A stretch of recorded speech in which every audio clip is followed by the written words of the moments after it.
We're holding by Tana Rabbanan and Nun Zayin Amid Beis. Is that correct? Tana Rabbanan. It's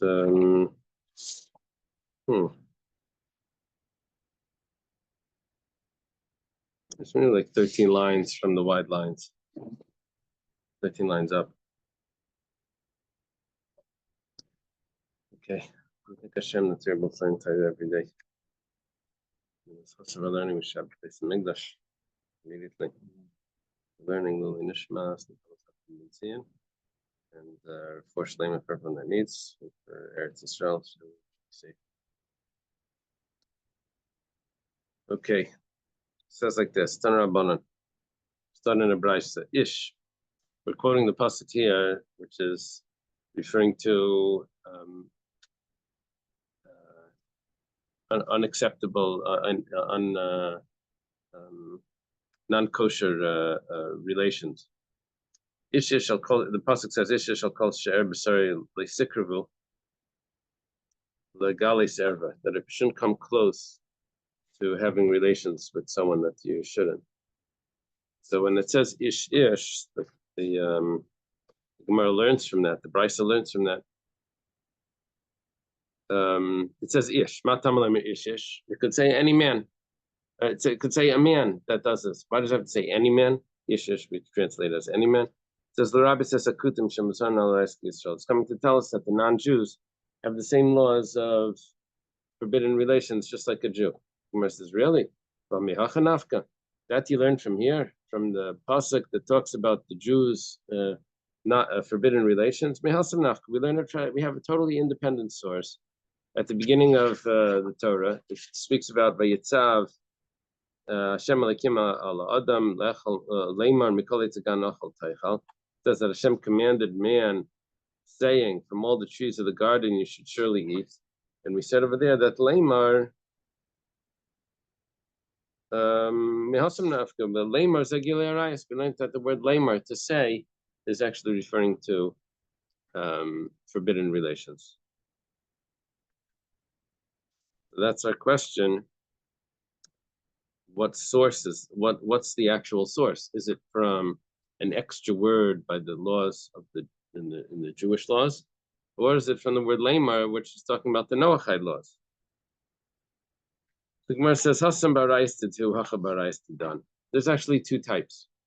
It could be that a non-Jew would live with someone forbidden, another non-Jew that's forbidden to him, or it could be that it's going to live with someone forbidden that's Jewish.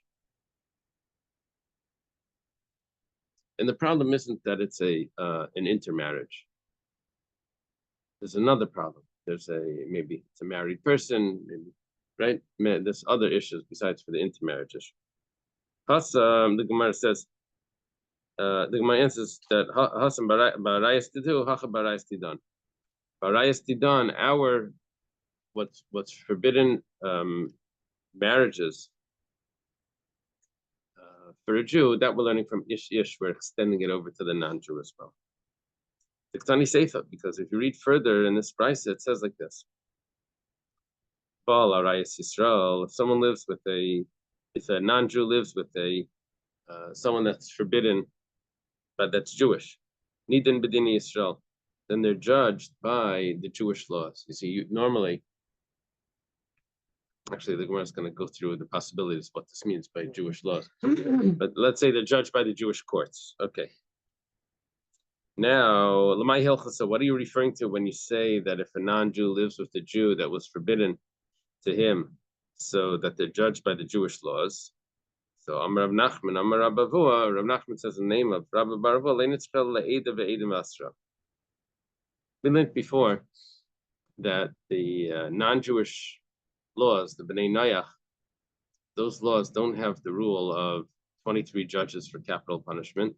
They don't have the rule of 2 witnesses, and they don't have the rule that the person needs to be warned before he does it in order for the capital punishment to incur.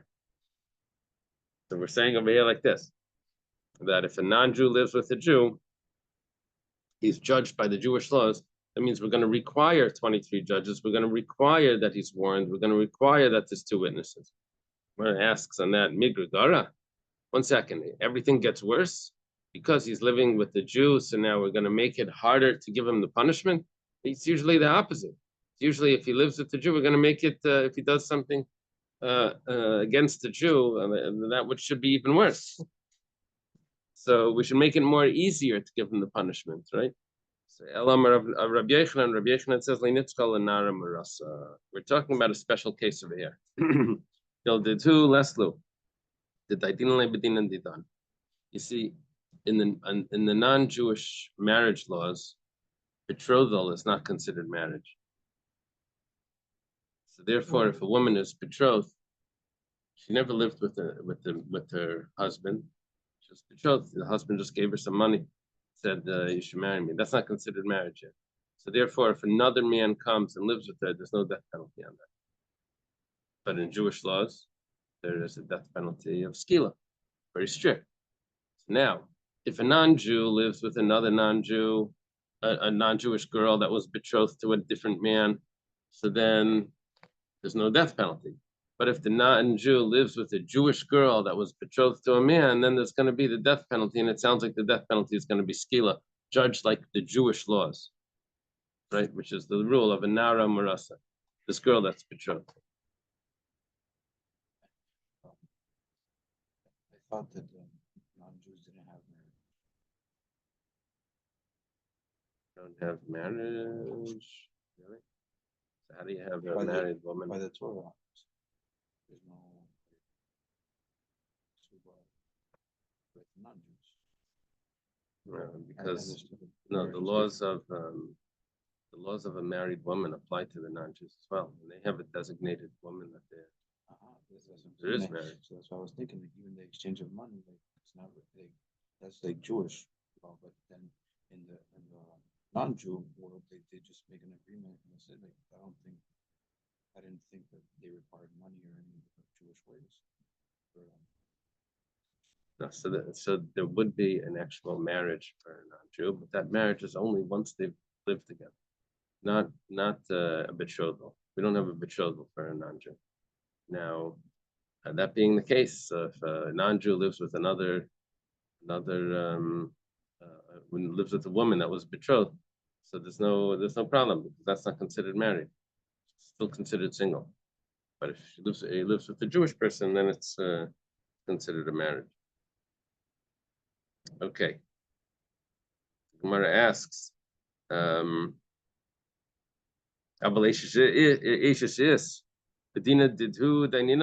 are you telling me? You're telling me that when it comes to the betrothed girl, you're going to judge it according to the Jewish laws. When it comes to let's say it was actually married. Let's say the Jewish woman was married, not betrothed. Then we would judge the non-Jew by the non-Jewish laws. That's what it sounds like. What would be the halacha for a Jewish woman that's married, that lives with someone else? What would be the punishment? It would be chenek, right? Strangulation. A betrothed girl is skila, right? We were more strict. We said it was skila for a betrothed. Marriage was chenek. What's the rule for the non-Jew? Sayef, sword. Sword. That was a machlekes if it was. It switches if it's a daughter of a kain. That was a machlekes Reb Shimon and the other opinion. But if it's not a daughter of a kain, then it's for sure skila. If it's a daughter of a kain, then it's sreifa. So, what do you want to say that if he lives with a married Jewish woman, that the non-Jew is going to get judged with his own punishments under his rules for Hatani? But we have a brisa that says like this: Baal Nara Marasa, if he lives with a Jewish girl that's betrothed, Nidan Beskila, gets judged with stoning, which that's the halacha. Aleshas Ish, Nidan Bechenek, judged with strangulation. Now, strangulation is not the non-Jewish law. Non-Jewish law would be sayef, would be by the sword, hereg. And here we're giving him the Jewish law. So what was this rule that you told me before that we're going to judge only the Nara Marasa goes under the category of the Jewish laws, but everything else goes under the category of the non-Jewish laws? It's not true. We have a brisa here that clearly says that even if it's an Eishes Ish, goes under the Jewish laws because she gets chenek. Bedina did too, and if it would be their laws, Sayef who it would be Sayef who would get the sword. Amar of Nachman Yitzchak gives an interesting teretz. He says that in this brisa, when we said that it's an Eishes Ish, my Eishes Ish tiktani, what did we mean in Eishes Ish? Talking about that she's an Eishes Ish because she had chuppah, went into the house, but because they didn't have relations yet, so then it's still going to go under the category of our category. So now we've extended this concept of getting the Jewish punishment for anything that doesn't go under the Ben Noach laws. We've extended it to one more case.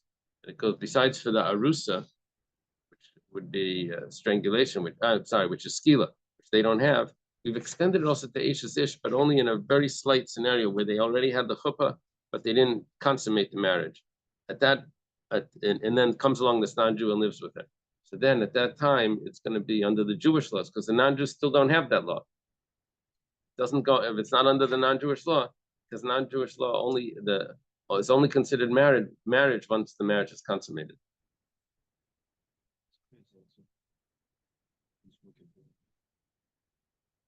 Exactly that. Tell me Reb Chanina, tell me 1 second. As Reb Chanina taught, Ulas Baal, she's a married woman, Yesh Lahem, that they have, but Bulas Baal only if the marriage was consummated, that's what they'll have, but not if there's entered into the wedding, but they didn't consummate the marriage, entered into the chuppah, but they didn't consummate the marriage. The non-Jews don't have that rule. So therefore, if the non-Jew lives with the Jewish woman, then it will go under that category of the Jewish laws.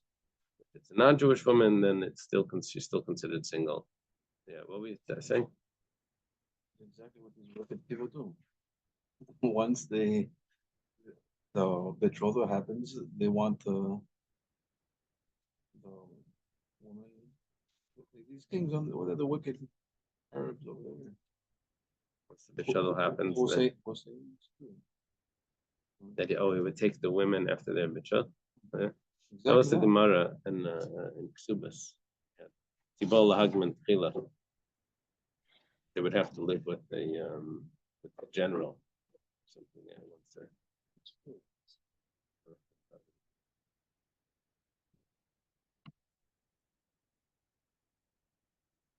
What's interesting is that it comes out that according to them, it's not as bad because it's only betrothed and they don't have the rules of betrothal. You follow? That's the interesting side of it. Okay.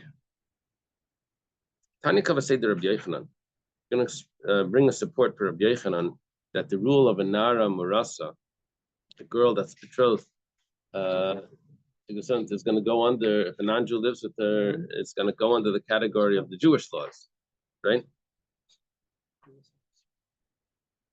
Missing a page? He's missing, yeah. Wow. 7-1.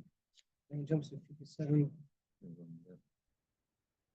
Oh, my fault. Okay. It inserted a page. See, you have a No, Yeah, but it's art scroll Gemara that the pages are not in order. So it's trying to find where we are. The smart Gemara. So we have a brisa that's going to support this statement of Rabbi Yochanan. It goes like this. We're towards the bottom of 57b. It says, Kol erva shebesen shal Yisrael memisin Allah, v'noyach muzar Allah. Any forbidden relation that the Jewish court would give a capital punishment, so then a non-Jew is also forbidden to have such a relation. Ein besen shal Yisrael memisin Allah. If the Jewish court does not give capital punishment, so then then it's not then it's permissible for the non-Jew. Now this is interesting because there are certain laws. For example, if a person lives with his sister, There's no capital punishment there, but it is chayve krisis. It's a strict prohibition, but it's not a capital punishment. It's just karis. But let's say he lives with his aunt, his father's sister, or his mother's sister, or if he lives with his sister-in-law, not a married woman, of course, but she used to be married to his brother, right? And it wasn't a case of Yibam. Or the same thing could be with his aunt, which is his father's brother's wife. Or let's say his wife's sister. These are a bunch of laws that he's not supposed to marry her. And there's no capital punishment if he does, or if he lives with her. But there's but there is a prohibition. Incurs the punishment of kares, excision. Okay, and it's not carried out in court. So what would come out here is that Reb Meir would hold that all of these cases are permissible to the non-Jew. The non-Jew can marry a sister. So by the non-Jew, the thing that like once it was his sister-in-law, like forever, his sister-in-law, it falls off. Yeah, it would be once she's not married anymore, he would be allowed to marry according to Reb Meir. Yeah. Well, let's take a look at this. That's Reb Meir. Chachamim say harbi arayis yesh shein besen shel Yisrael misan aleim benech muzer aleim. The Chacham say no. There's many forbidden relations that the Jewish people don't have a death penalty for, but nevertheless the non-Jew is prohibited. Okay.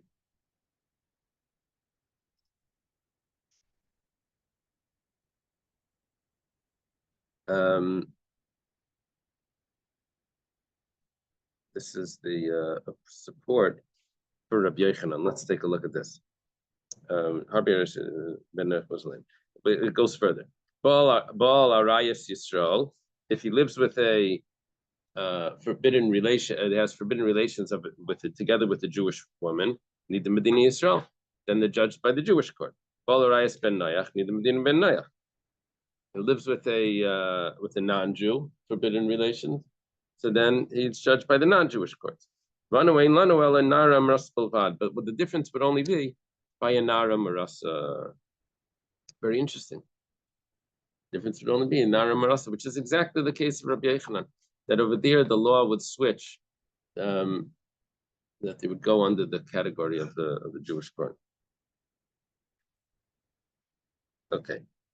Now the Gemara says, 1 second, according to what you told me before, Rav Nachman bar Yitzchak, he explained that when it says Eishesish, that there's going to be chenek. It says, V'nachshav nami nichnasa l'chuppah b'lei nivala. We had another case. Besides for the Nara Marasa, the betrothed woman, we also had one more case.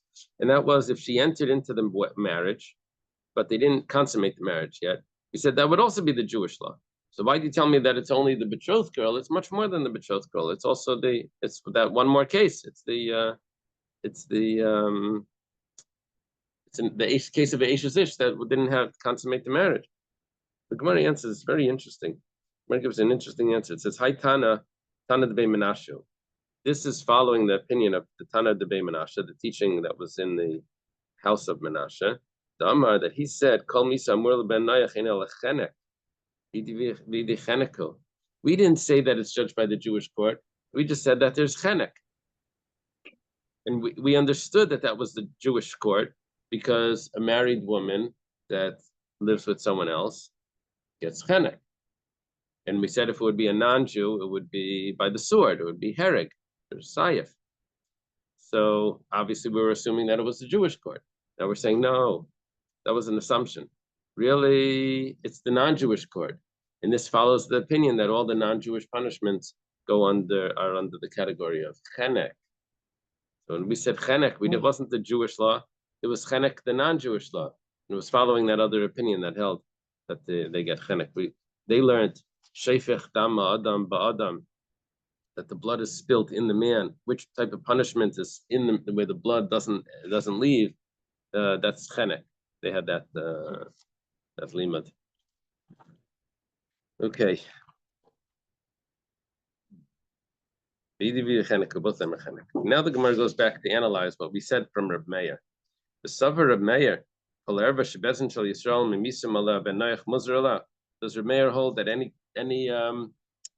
any relations that the Jewish court would have a death penalty? Automatically, the non-Jew is also prohibited. By the way, prohibited for the non-Jew means also a death penalty. Well, What is that? Yeah. exactly. I don't want to interrupt. Sorry.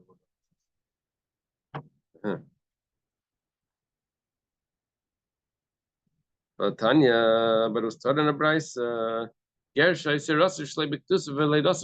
on top of 58. Let's say there's a convert that he converted in utero. His mother went to the mikveh while she was pregnant with him. So the conception was before the conversion, and the birth was after the conversion. Now, this detail is not the significant detail here. It didn't have to actually be this case. The same thing would apply if it was a regular convert. Okay. Rashi, I think, spelled that out. Give me 1 second.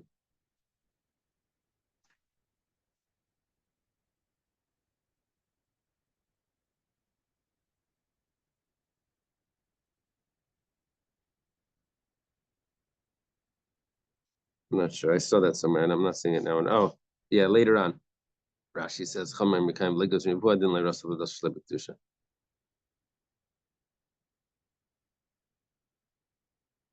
yeah. Okay. The same thing would be if it was a regular convert. Well, what are we talking about? Okay, we hear a convert. If we say that yeshle she'er ha'aim v'einle she'er ha'av. The rule is like this. Really, a convert is not related to any of his relatives because a convert is considered like a new child. It's not. He doesn't have relatives. However, let's say he converts. He converts together with his mother because his mother goes to the mikveh when she's pregnant, and he becomes a convert in that tefillah in that mikveh. However, mother had a daughter, let's say beforehand, and that daughter converts together with the mother also, goes into the mikveh also. Now he has a sister that's converted. He has a Jewish sister. No, it's not really a sister because they're both converts. So they're not really related. So is he allowed to marry her? So the rule is like this, that on a biblical level, yes. On a rabbinical level, no. Because we don't want it to look like that when he was not Jewish, we just learned from Reb Meir that maybe there's no prohibition with the sister. When he's not Jewish, according to the Chachamim, when he's not Jewish, he can't marry these relatives. Now that he became Jewish, so the laws become lenient. So in other words, the non-Jews are more holy than the Jews. So it doesn't look right. So because it doesn't look right, there's a rabbinic law against it. So yesh le'sherim. Now this law that it doesn't look right, that they can't marry these relatives, that's only if it's a relative from the mother's side. But it doesn't apply to relatives from the father's side. This is like secondary law. So, okay, Tzad. In the case of the older sister, she's then and then in the case of the unborn, would that be father? We're considering him a convert as well. So both cases, in both cases, Ben Avram. Yeah. So, okay, Tzad, what's the case? Nasa chesim in aim. Let's say he marries his sister, his maternal sister. They share the same mother. So then Yaitzi, he has to divorce her. Mina Av, if he marries his sister they share the same father. And Yikayim, then that he can retain that marriage. They can stay together. Interesting, right? We'll get some details about this later. Achaysa Av Mina Aim. Let's say it's his aunt, his father's sister. But it's his father's sister because they share, his father and this sister shared the same mother, his father's maternal sister. So then Yaitzi, you're not allowed to marry her, that aunt. Mina Av, but let's say it's his father's paternal sister.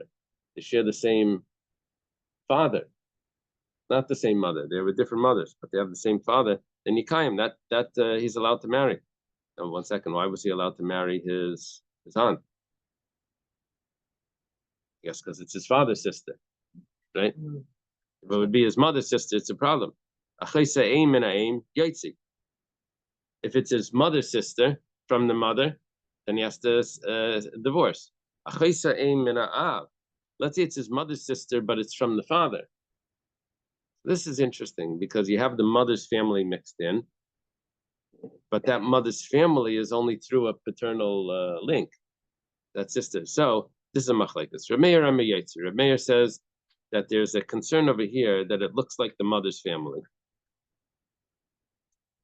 And we have a concern that if we're going to allow this because it's from the father, we may end up allowing it if it's from the mother. So the Reb Meir has a strictness over here. Some say no, this marriage can last. You can keep that marriage because it comes from the father's family. In the father's family, we never made that decree on. All right. Yeah. You have a question? Is it by the Noahide the opposite? Like we're more strict on the father side than the mother side? Like the opposite. Sorry, by the mother side. Over here, we're being more strict because of the relative what it looks like. The mother's relatives is much more family. In Jewish law, is it the opposite, or we're more strict about the father side? No, we don't make a difference in Jewish law if it's the father's or mother. No, you can never marry an aunt in Jewish law, but an uncle can marry a niece. And it doesn't matter, father, mother. Yeah. Okay. Well, Shahaya Reb Meir Aimer. Now we go back to explain. Is this a question or is this a... Yeah, this is all going to be a question. Reb Meir, it's a question because we were challenging. Reb Meir says that any forbidden relation that wouldn't be forbidden get a death penalty. Any relation that would get a death penalty in the Jewish court would also get a death penalty in a non-Jew. Would also be forbidden in the non-Jewish court. So now, Shayir Reb Meir Aimer. Reb Meir would say, Kol erva shemishum sher aim yaitzi. Any relative, forbidden relations that's under the mother's family, that would have to be separated. Shum sherav yikayim, but if it's from the father's family, they can keep it. Mutter be'eshes achiv. You say that he's allowed to marry his brother's wife. Obviously, the brother passed away, and we're talking about here that he converted, and his brother converted. So they're not really related, right? It's only that it looks like that that he's going down in level, because if it would be Jewish, or if it would be a non-Jew, this wouldn't be allowed. Now that he becomes Jewish, it becomes allowed. Okay. So we just learned now that if it would not be Jewish, this would be prohibited. But now that he's converted, then it's permissible. Mutter be'eshes achiv. Also, he's permissible to his father's brother's wife. That means his aunt, but it's not his father's sister, his father's brother. Sharkal arayas and all the other relatives, mutarisly, are permissible to him. Now, when you mean all other relatives are permissible? Lasuye eshes aviv, coming to include the wife of his father. Now, his father converted and he converted. He's allowed to marry his father's wife.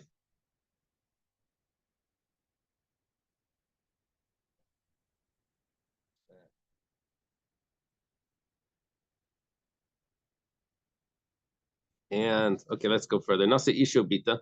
Let's say he married a woman and her daughter. He this is talking about not a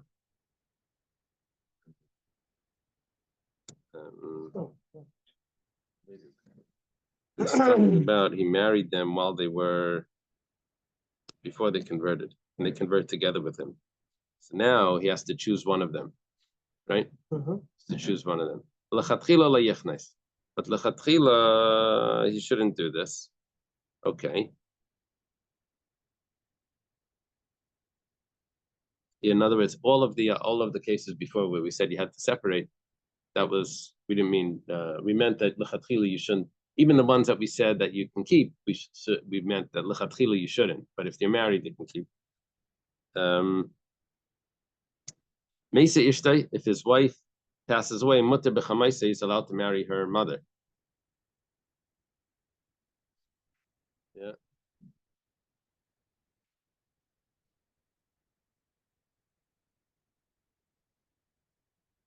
Talking about that they converted. They also converted. And so therefore, we don't have to consider them related, especially now that she died, right? And there are others that say no, he's not allowed to marry her mother, his mother-in-law.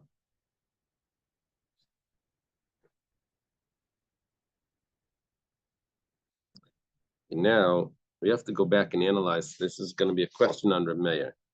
Exactly what's the question on the mayor? On Reb Meir, is we said that he's allowed to marry.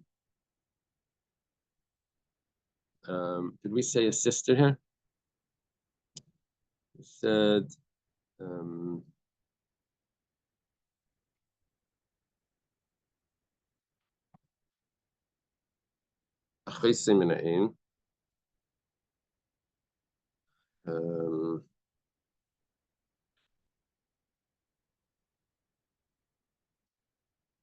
not allowed to marry. Rebbeir said before, "Kol erva shebezin misin lebezin ben noyach mazrela." Ben noyach is not allowed to, is prohibited to anyone that the Jewish courts were also, right? Anyone that the Jewish court would have a death penalty, the ben noyach is also prohibited. Now, a sister doesn't have a death penalty, which would mean that the Jewish courts would be. That means that there's no death in the Jewish courts. That means a non-Jewish court would be permissible. We said over here that a sister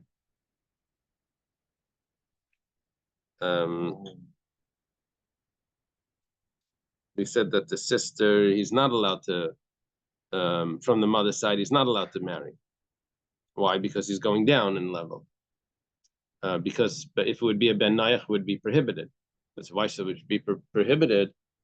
It's the Jewish court doesn't give a death penalty on that, so it shouldn't be prohibited.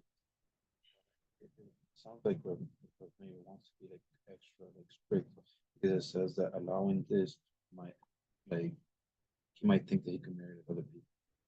Like, That's by the aunt from the mother's side.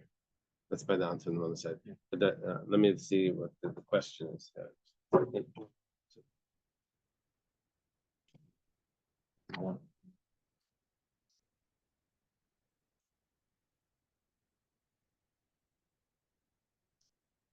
Okay. At any rate, the view of Reb Meir presented by this brisa contradicts a statement in the brisa that was cited earlier.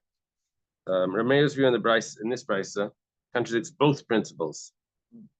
First, the earlier brisa stated that under Noachide law, Noachide is prohibited to engage in any incestuous relationship which an Israelite is subject by execution by the court under Israel law. This is contradicted by Reb Meir's view in this brisa that permits a convert to marry his father's wife.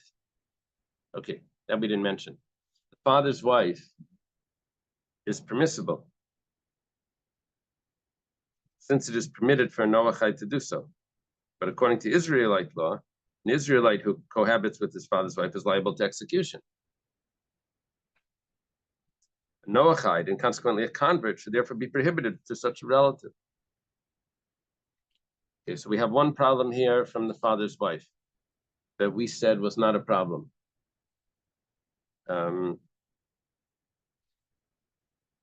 Right? We said Ashes Aviv. We said it was not a problem. Of course, the father's not alive anymore. Right? That's the right. That marriage ended, but he's allowed to marry her. But the problem is, why should he be allowed to marry her That would be a capital punishment under Jewish law.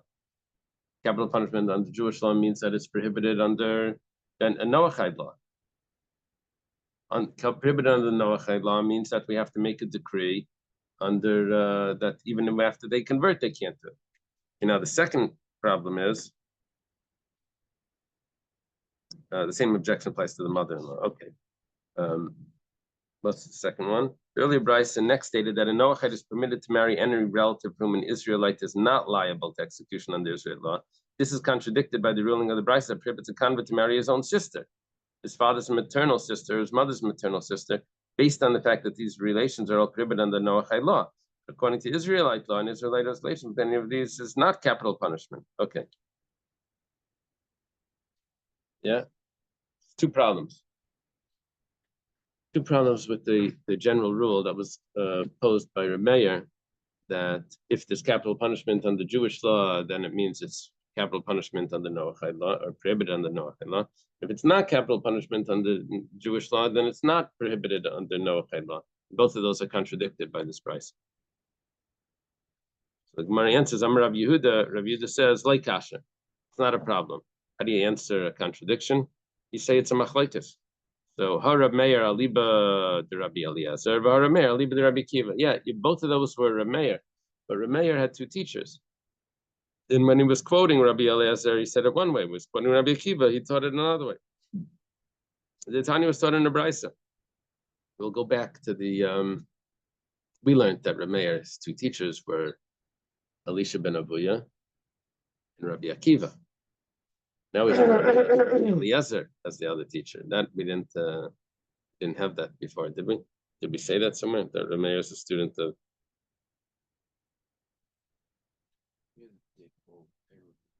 13. Yeah, that's where the Gemara told us that Reb Meir needed to get a second smicha. Yeah, remember that because he was too young.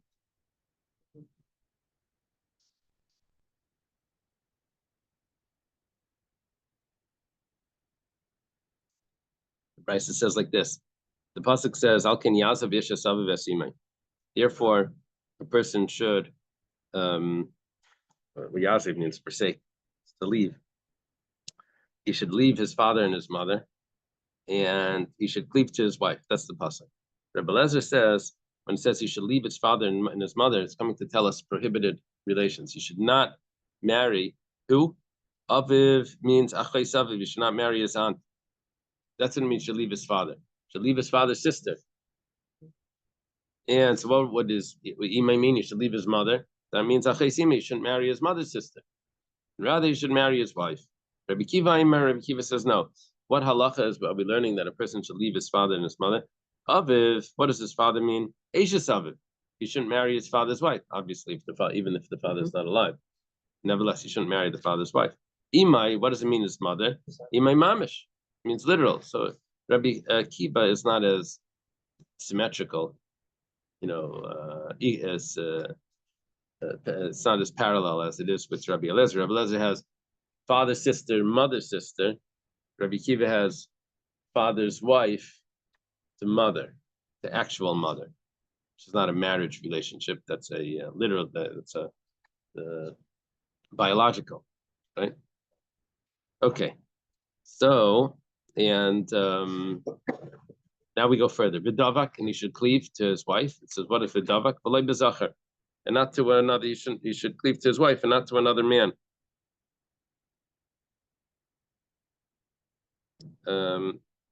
The way Rashi explains this is that because the passive partner in a homosexual relationship doesn't have enjoyment, so that's not considered cleaving. Cleaving would only be when they're both have enjoyment. I would mean to another woman, a man to a woman. V'davak is v'lei b'zachar, v'ishtai to his wife, v'lei b'eshes chavera, not to a married woman, not to his friend's wife. V'hayil basar echad, and they should become one flesh. Mishanasim basar echad. That's only if they're able to conceive one flesh. Yatsa behema v'chaya sheinasim basar echad. Can't marry an animal because there's no procreation from a human cohabiting with an animal. Okay. Did we answer our question already?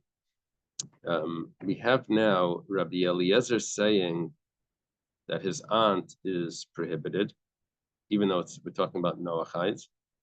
And we have Rabbi Akiva that doesn't say the aunt is prohibited. So if you say the aunt is prohibited,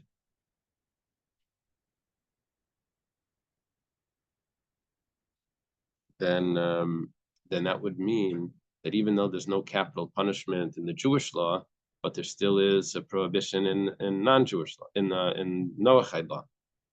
The aunt, there's no capital punishment. That's a case of kares.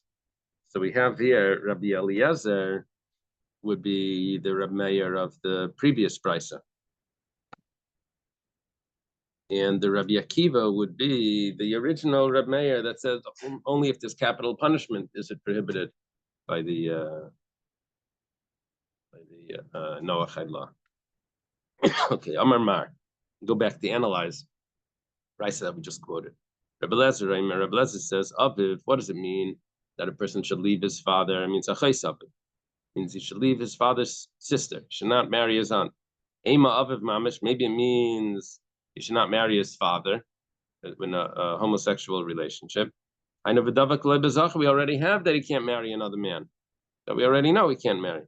So what does it mean? He should leave his father. It doesn't mean a man. It means his father's sister. His father's family shouldn't marry. Ema Eishes Aviv, maybe means his father's wife. Shouldn't marry his father. That's what Rabbi Akiva said. And here's Rabbi Eliezer that says his father's sister. You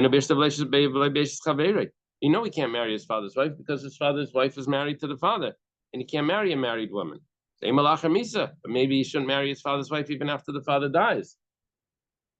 That's the way Rabbi Akiva was learning. It says Dumya de Imai. No, Rabbi Eliezer wants to do this symmetrical. Ma imai delabishas, afaviv delabishas. Just like the mother, the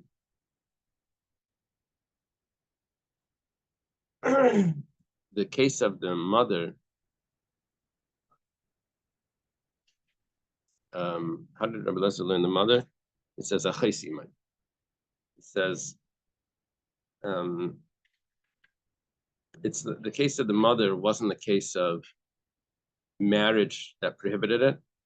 It wasn't a marriage that made you have to leave your mother, because it was the mother's sister that he wasn't allowed to marry, right? We didn't say it was the mother. So too, when it comes to the father, it's not a marriage prohibition, it's just the mother's sister, right? Just so when it comes to the father, it's the father's sister, Okay. Now let's go to the mother to discuss. It says Imai should leave his mother. Who is that referring to? Achaisimai means his mother's sister. Maybe means he's not allowed to marry his mother. It says Hainu be'ishtay le'beish chaveri. We already learned that he can't marry a married woman. But maybe the mother's not married. The father passed away. It says Dumya da'aviv. No, we're going to now go back comparable to the father. Ma'aviv delav mamish. Just like when we said the father, we didn't mean literally the father. We meant the father's sister. Also, when it comes to the mother, we don't mean literally the mother, we mean the mother's sister. He can't marry his aunt. Basically, we learned from Christian should leave his father, and his mother means they are sisters. Rabbi Kiva says, Aviv means Eishes Aviv. He's not allowed to marry his father's wife, which is not his mother, because his mother's going to be the mother. He has to leave his father and his mother. His father's wife is a stepmother, right? Ema Aviv Mamish. Maybe it means literally the father. You can't marry the father. It says, we already said they can't marry another man. We also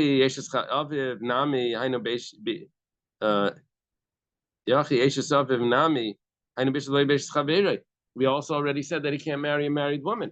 And here you're telling me that it's the father's wife. He says, no, that's not a problem. It's lachar misa. What he was referring to when the marriage is absolved because they're not married anymore, the father passed away.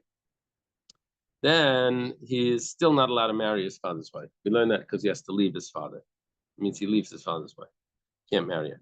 Imai, what do we learn from Imai? Imai mamish, that means literally the mother. It says, we already learned that he can't marry a woman that's married. It says, Imai manusase. We're talking about that his mother was never married to his father. It's called anusase, which means like he raped her. It doesn't have to mean rape. It means that they were never married.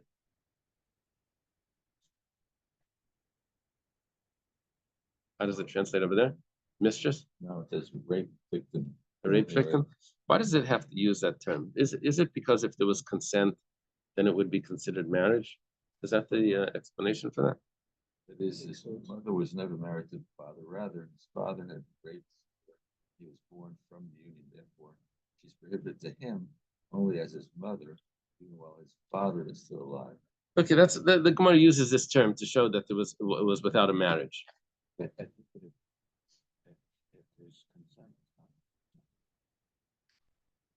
No, that's not my question. If when they say yes, if they meant yes, but that's not my question.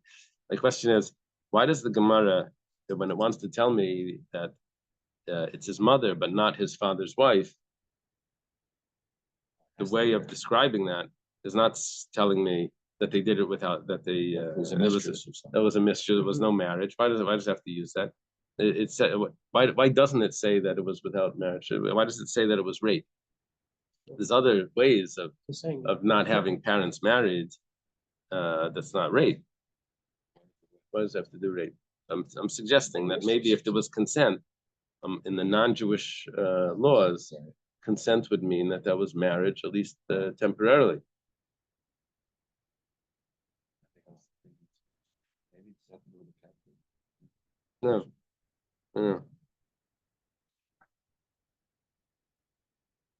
Consent, then it's kind of a marriage. Yeah. Even I think it, could be like a pilegesh, a mistress, could also be a type of marriage, right? There's a type of marriage that's it's so and so's mistress. That's and someone else. If what happens if someone takes someone else's pilegesh and lives? Is that capital punishment?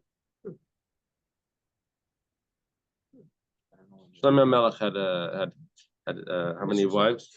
How many wives had 1,000 wives? How many of them were wives and how many of them were pilagshim? True. I don't remember. It was 400 and 600, 700 and 300 or something. True. What was it? Anyway, so if someone lived with one of those pilagshim, that would be capital. Well, it's a king. It's a different story. Yeah. But the pilegesh, which doesn't have a ksuba, is still considered it's still his. Yeah, still considered capital punishment. Could it be because you're talking like he was born? Could it be like some type of mamzer for No, that doesn't. It's not an issue of a mamzer. What we're just trying to get is that why does it have to specify his mother if it could automatically say his father's wife, and we know already that he can't marry his mother, he can't marry his father's wife, but you have to have those separated up. He said no, it's talking about that it's his mother that's not his father's wife.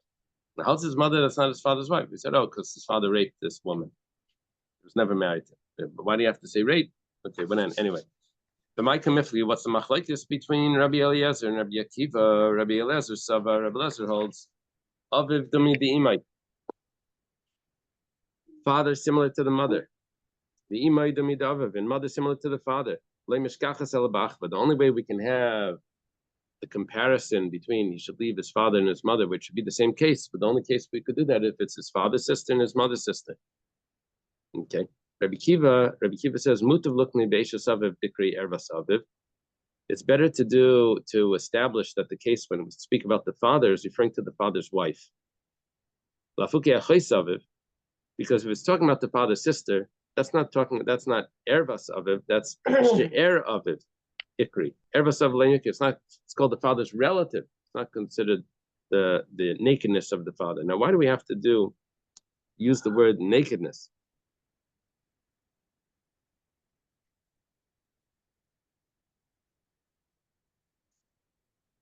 So Rashi says that we have a pasuk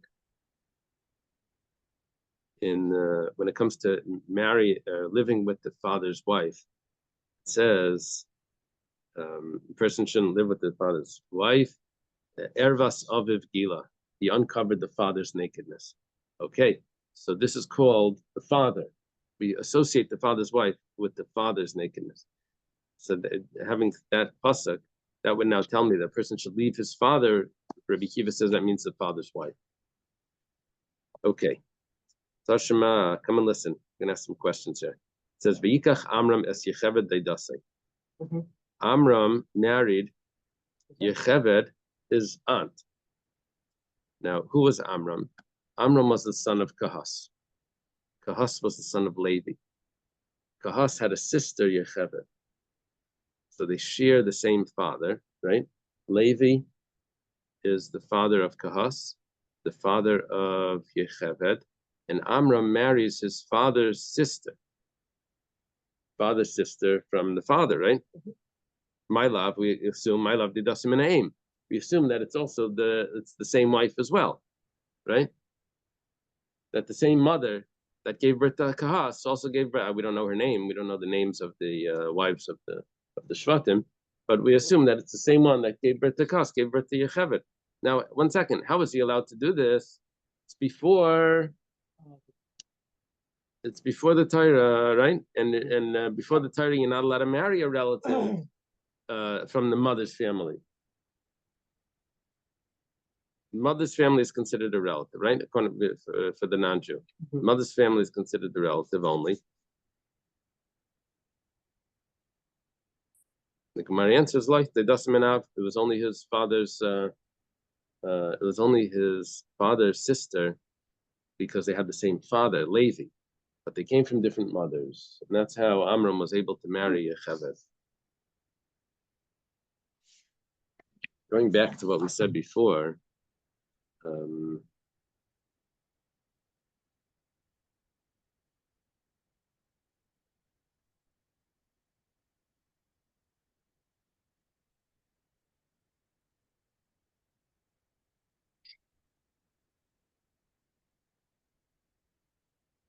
it's more than what we said before, according to this. Before we were saying that just after the conversion, we only put that restriction on the mother's family, but not on the father's family. Now it's becoming very clear that the reason why the restriction is only on the mother's family and not on the father's family is because that's how it was originally.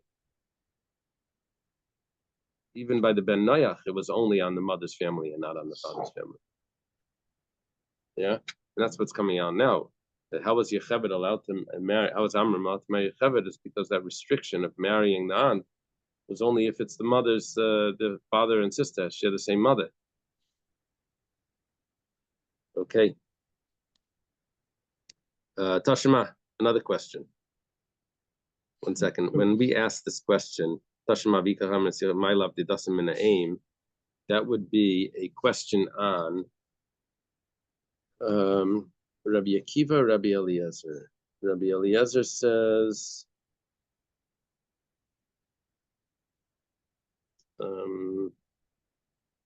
Achais Aviv is prohibited, right?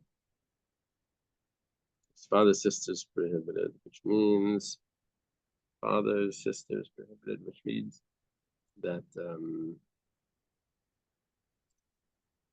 that it's a question on Rabbi Eliezer, that first question. Because here we're seeing that it's permissible. He's allowed to marry his father's sister. And we answer that no, even Rabbi Eliezer would agree to this, because it's not the father's sister from the mother, it's the father's sister from the father. Okay, Tashima. Now we have a question opposite on Rabbi Akiva. It says, when Avram is telling, who is he saying? He's saying to Avimelech, or is he saying to Pare? Avimelech. He's saying, yes, she's my sister, but she's not the sister from my father. She's the sister from my mother. I'm sorry, the opposite. The sister from my father, she's only the sister from my father, not the sister from my mother, which means that he's saying that it's permissible, Michlal, the Basei Masura. It's a proof to Rabbi Eliezer, proof against Rabbi Akiva. If he would be, if she would be the daughter of, if she would be his sister from his mother, he wouldn't be allowed to marry her. Now, this is the opinion of Rabbi Eliezer that says that these laws apply. But according to the other opinion, Rabbi Akiva, which we said was following that opinion of Reb Meir, Reb Meir was following that opinion that says that if it's not capital punishment, then it would be permissible to the non-Jew. So here it should be permissible, even if it's the father's, even if it's his own sister, but from the mother, it should be permissible. And we're seeing that not. So it says V'tizbara. Do you really think that Sarah was Avram's sister? It was his niece. Even the Hachiyu, and if it's the niece, then there's no problem. It could be the father, the niece from the sharing the same father. You know, his whether it's his brother's daughter because they share the same father, or whether it's his brother's daughter because they shared his brother because they share the same mother. Sharia. Rather, over there we're saying I'm related to her. And this that happened to be that was the case. He gave some more details, but not because that was the halachic. There was halachic significance to that. It was just explaining. Tashema. Let's come and listen. We have another question on Rabbi Akiva. Why did Adam not marry his daughter? Adam Arishan. Cain had a twin. Adam could have married that daughter. He says, he was nice. He left the daughter stay for Cain, so Cain could marry her. Cain would marry his sister. As because I said the world is he created with kindness. Well, Ibana means is created with kindness. Yeah, it has been created. Has been created with kindness. But if not for that,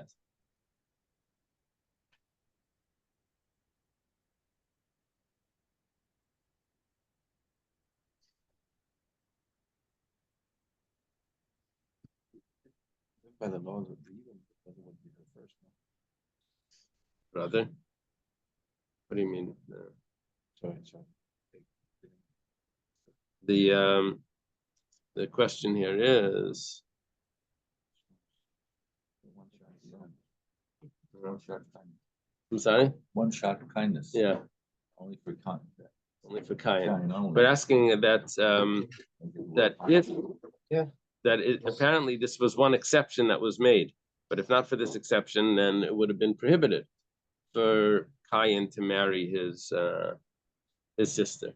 Now, who holds that there's a prohibition of a non-Jew to marry his sister?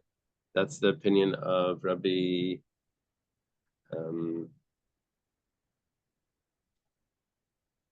Rabbi Eliezer held that it was prohibited. So here we're seeing that it's prohibited. Rabbi Eliezer holds that it's permissible. Rabbi Akiva holds it's permissible. So why are we saying over here that it's a special kindness, a special exemption? It should be permissible. It should always be permissible for a person to marry his sister, according to Rabbi Akiva. So it says, so the Gemara answers, Kivan Ishtari. Yeah, once this was set up, now it's permissible. Yeah, since the beginning of time, since Cain, it's been permissible. It's not a problem. Amar Rav Huna. Huna says, Kuti mutter bebitay. A non-Jew is allowed to marry his daughter. Why didn't Adam marry his daughter? Because he was allowing Cain to marry her, so because the world is created with kindness. Ikadamri, those that say Amar Rav Huna Kuti Aser bebitay, exactly the opposite. You have a question, Rabbi Naftali? I'm actually waiting for people that just finally came downstairs. But now that people are here, I do have a question. As to the when and where this sugya, this daf, and the previous daf, which is about, I guess, illicit relationships of non-Jews under the Noahide laws, when and where it was a concern of the Jews. I assume it's referring only to a case when the Jews were in Israel and these non-Jews were also within the borders of Israel as defined biblically, and during the period when there was still capital punishment. All right. Right. And I also question when it says other nations have this or that view. Would it be fair to assume that it's referring to Roman law? We said that like non-Jewish law. How can they make a generalization about the laws of all these other countries? You know, the Persians, the Babylonians, the Kutians, the Romans, the Greeks. I think that right here in this sugi itself, we were just discussing what the Torah prescribes under Noahide law and what the Torah prescribes under Jewish law. Torah prescribed both the Noahide law and the Jewish law, and then we would say which one, if a non-Jew lives with a Jew, which category would it go under? The Torah prescribed Noahide or Torah prescribed Jewish law? Yeah. Okay, so here we have. So the laws that the Jews were subject to before Matan Torah were the Noahide laws plus 3. Right. The Jewish law before Matan Torah would be Noahide law.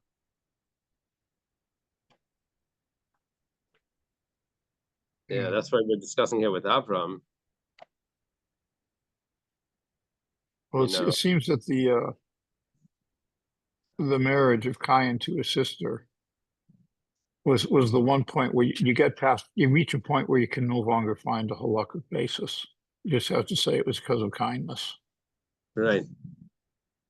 Right. All the Shvatim.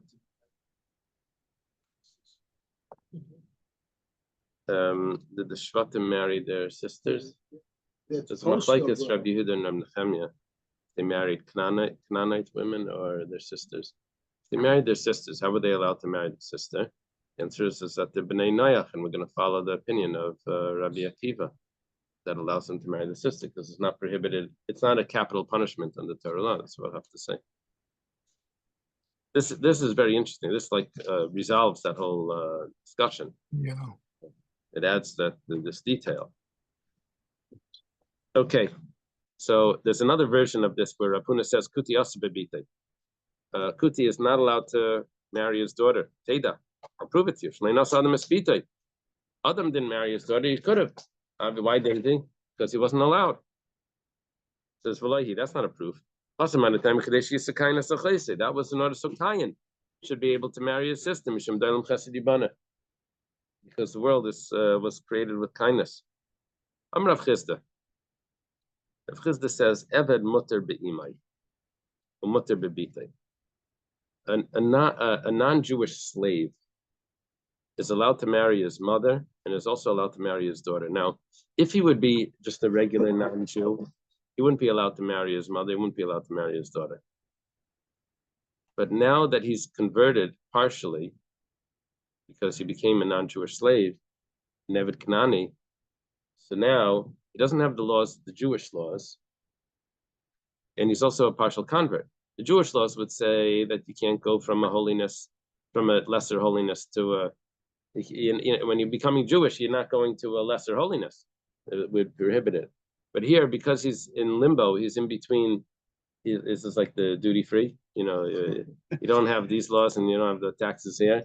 You know, so he's Yatzim Mechlal Kuti. He's not a Kuti anymore.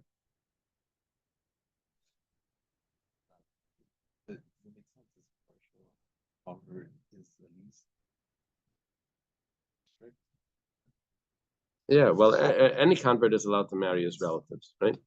Because but the rabbis forbade it, but they only forbade it because he's Jewish. But here he's in the middle. He's not really Jewish yet. He's not Jewish yet. Yasser Rabdimi, Amar Rabbi Lazar, Amar Rabbi Chanina. This we had quoted before 2 days ago. We said Ben Noach. This is Rabdimi quoting the name of Rabbi Lazar, the name of Rabbi Chanina. Rabbi Lazar ben Padas, Rabbi Chanina ben Chama. So this goes back to the student of Rebbe. It says, Ben Noach shichad shifcha la'avdai. If a non-Jew designates a wife for his slave, he takes one maidservant and he designates it for the slave. Uvala, but then the master then lives with this maidservant, who is he already designated as a wife. Neragala, that's considered adultery, even though it's just like this designation that they did in the house. You move into that, room, that slave room. So it says me'emas. At what point are they considered that they're married as if they're married. This is just a designation. But at what point do we consider that marriage? Amar Rav Nachman says, "Midakaro le Rabisa de Planya." When they call her the girl of so and so. Is that the equivalent of, I mean, This is more like, people don't get married, but they have their boyfriend, long-term boyfriend, girlfriend. That's more. This is more similar to that. They still get up. They still break up. I'm engaged. Yeah, but engaged forever. is more formal. This is where they still have to be faithful to each other, but they're not married. He's right, they use the word fiance, even though there's no formal thing in No. American. It's just a term. It's the guy I'm living with. Yeah. Do they use fiance? Let's say But it's my the boyfriend, fiancé it's my only girlfriend. formally The- engaged. the- It's more formal. Depends on who Yeah. you're talking to. Therefore was. No, nowadays they Then just say my boyfriend, girl. part- Uh, Or that is, they say my friend. No, partner now Right. is the. So when does she become permissible? Look at this. When she takes her head covering off in the marketplace, that means she's single again. If she has her head covered, that means she has a boyfriend, a slave friend. Amar Rabbi Lazar, Amar Rabbi Chanina. Yeah, Rabbi Lazar says the name of Rabbi Chanina. Ben Noach Shabal Ishtish like Kedarka Chayev. If a non-Jewish man lives with his own wife, but he lives with her in an atypical manner, so then he's chayiv. What's he chayiv? Misa? I guess so. Shenemar, it says v'davak. He has to cleave to her, v'leish like kedarka, and not in an atypical manner, because that's not cleaving. That would be she wouldn't enjoy that. Amar Rava says midi the Yisraelim mechayiv v'kutim mechayiv. Are we stricter on the non-Jew than on the Jews? El Amar Rava says, old discussion. Remember we had in the Nadarim about if it's permissible for a Jewish person to live with his wife in an atypical manner. Elam Rava says, Ben Noach Shabal Eishes Chaveirei Shalei Kedarka Pater. If Ben Noach lives with another man's wife in an atypical manner, he's exempt. My time of Ishte Bleivesh Chaveirei, he has to marry his own wife, but not his friend's wife. And it says V'davak, he should cleave V'leif Shalei Kedarka. Should cleave to his wife, but here he lived with his friend's wife in an atypical manner. He's going to be exempt. Amar Chanina. What is this? What does that mean? Oh, Oh, she wasn't married. Lewinsky was single. That this discussion that if they use protection, if that's considered that they have relations, or maybe because there was something in between, they didn't really have relation. That was, but these like halachic loopholes. I don't think it passed like that. That was like an exemption, but That's interesting. I thought we established a few dafim ago that Kedarka and Shalo Kedarka was equivalent. yeah, it says Mishkave Isha. It's the same thing. Here we're saying that that's only by the in Jewish law. In non-Jewish law, it's not. So in non-Jewish law, we came out with, according to Rabbi Elazar, we said that even with his own wife, it's like a death penalty. Then we said the Rava says that there's no punishment if it's with someone else's wife. Yeah. Now we have Amr Rab Chanina. We switched a little bit over here. A non-Jew that hits a Jewish person gets death penalty. It says Moshe looked from this way and that way. He saw that no one was looking, and he killed the Egyptian. Why did he kill him? Because the Egyptian was hitting a Jew. He said death penalty. Someone that slaps the cheek of a Jew, it's as if he slaps the cheek of Hashem. How do they translate Pasuk? This isn't the thing, Kol B'Chol, the second Chol is that he looked and he saw that the guy was with the guy's wife, and that was why he ended up really killing him. Yeah, this is ignoring that. Yeah. I mean, but wasn't this before Torah? Yeah.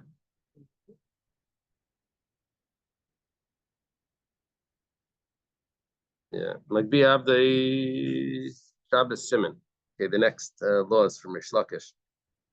we have these three laws. If someone raises his hand to hit his friend, even if he doesn't actually hit him, he's still called wicked. Shnemar says in the pasuk, Rasha. Moshe said to the wicked one, right? What does he tell him? Why are you hitting your friend? So he calls him wicked. He didn't even hit him yet. Now, why did you hit? It doesn't say. Why are you going to hit? Future tense, right? You second person future. Saka. It's going to considered wicked. Amar Ziri, Amar Bchanina, Nikra Chayte is considered a sinner.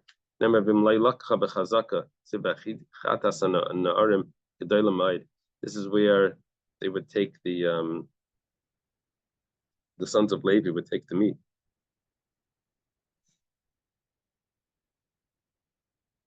They would lift their hands. If not, if you don't give it to me, I'm going to take it by force. And it says that they sinned very great. We see that they had a sin because what does it mean they're going to take it by force? That means that they threatened the person.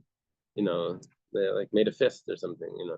But these cases all coming because one is going to lead to something else. Whereas we just learned that having relations with someone who was soon to be married, what had such and such a virus. So now we're bringing 3 cases of things that didn't actually happen yet, but obviously were going to happen. Like in the way the Rebbe learns this that it's not raising your hand to hit a friend.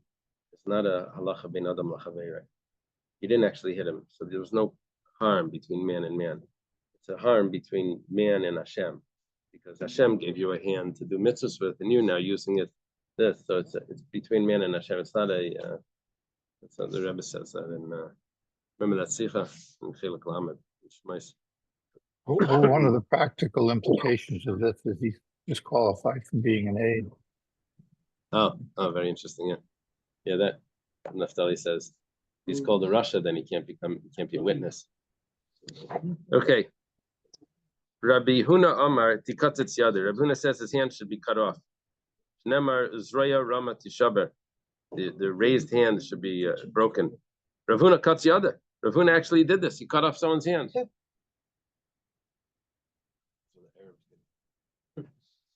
Yeah, someone was saying that they didn't want to do jury duty. So anyway, they were there and they said, well, they asked, one of the questions was, what would you do if someone stole? Like, what would you say should be the punishment? So this lady was from Israel. She said, I'm from the Middle East, and we just cut off their hands. Anyway. Go home.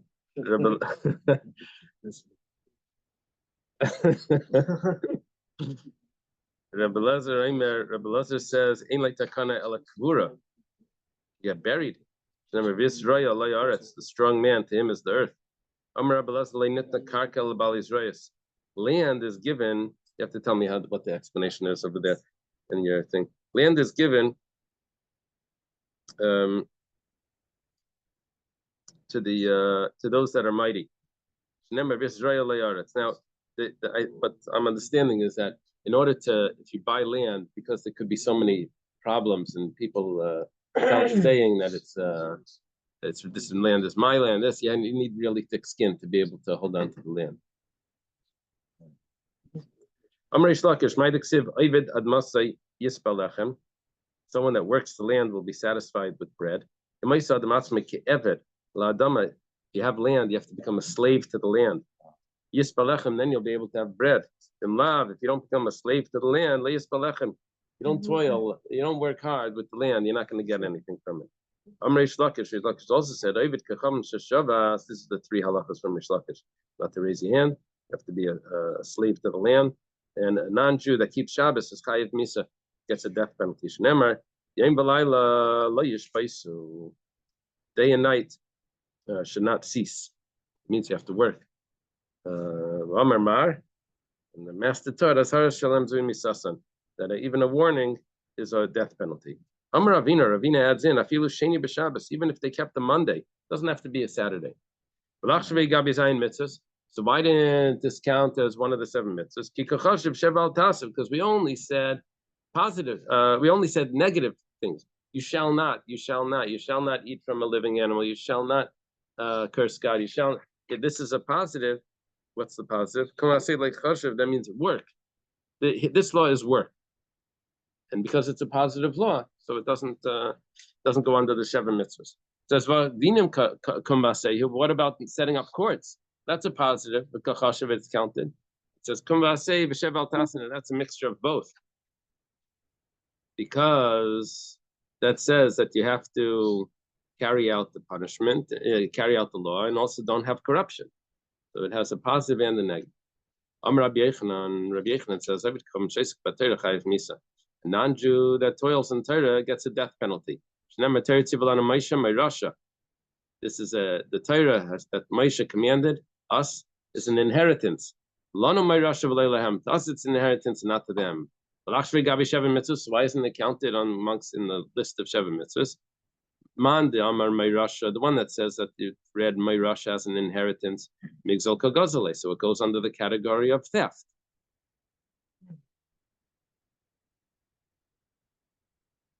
Manda Amar Mu'urasa, one that says that it's a betrothed, then it goes under the category of Nara Marasa. Now, Nara Marasa was carried out under Jewish law, not under. That wasn't so clear that it was under non-Jewish law. Do you have any comment on that? Any comment in your notes about the Marasa? Let me see over here. A second. You hear what I'm asking? We just said that under non-Jewish law, a girl that's betrothed is not considered married. So we're saying, what about if they study Torah? Torah Sivalana Maisha and Mayrasha. The Gemara says Ma'urasa, that it's considered betrothed to the Jewish people. So we said it goes under that category of a Marasa, so we don't have to list it as a separate law. Now, 1 second, let me see what it says here. For 1 second, that law doesn't exist.